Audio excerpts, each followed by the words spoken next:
nakikita ko siya bilang aso. And I do have dogs of my own and I love them with all my heart. Kaya, napadali na lang po sa akin, natratuhin siya bilang werewolf or alaga na Ang aso. kaso lang, mas gwapo daw po sa paningin niya pag aso ako. Ha? Hindi sa tao. Paano ba yan?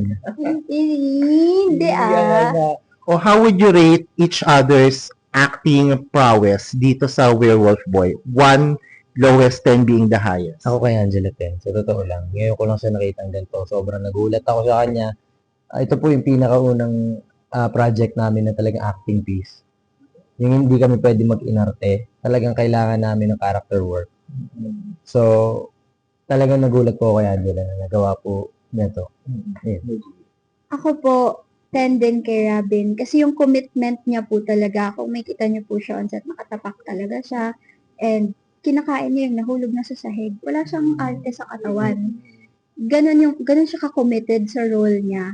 And I applaud him kasi this time, naramdaman ko siya na-motivate niya akong umiyak.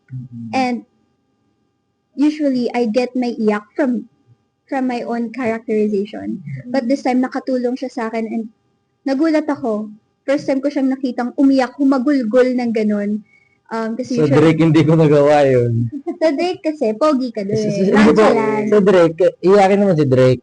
Pero hindi Pogi po siya. talaga ako makaiyak. Talagang si Angela po, iyak na nakailang take na siya. Pero dito sa Werewolf talaga, natulungan din ako ni Angela sa pag-iyak.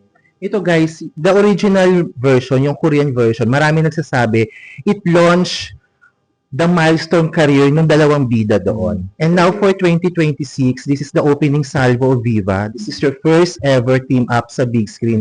How are you looking forward to make it even bigger sa 2026 with this Werewolf Boy? For me kasi the pressure comes from that. Na kailangan, kung ito nag-launch sa kanila, kailangan ito rin mag-launch sa amin.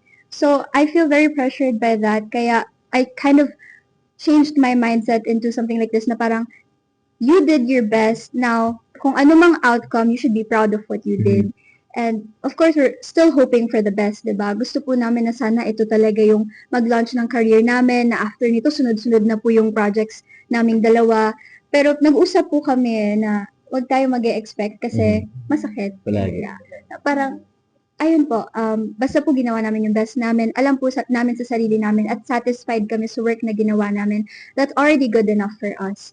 Bahala na po si Lord. Yan. Ako, ano naman, parang, yung nangyari kina Song Joong Ki and Park Bo, yung, ano naman, parang, sa kanila yun eh.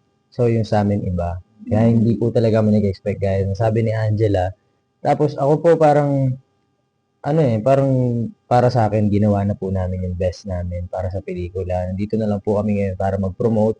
And kung mapapanood niyo po yan, talagang mararamdaman niyo po na ginalingan po talaga namin dyan. Pero, kay Lord na po lahat. Si Lord na bahala. Si Lord na bahala kung sisikat yung movie, kung anong plano niya. Everyday ko po pinagdadasal yan. Kung ano man plano mo, Lord, ibigay mo sa amin. We did our best. God will do the rest. Yes. So be it. Oh, on a lighter note, how will you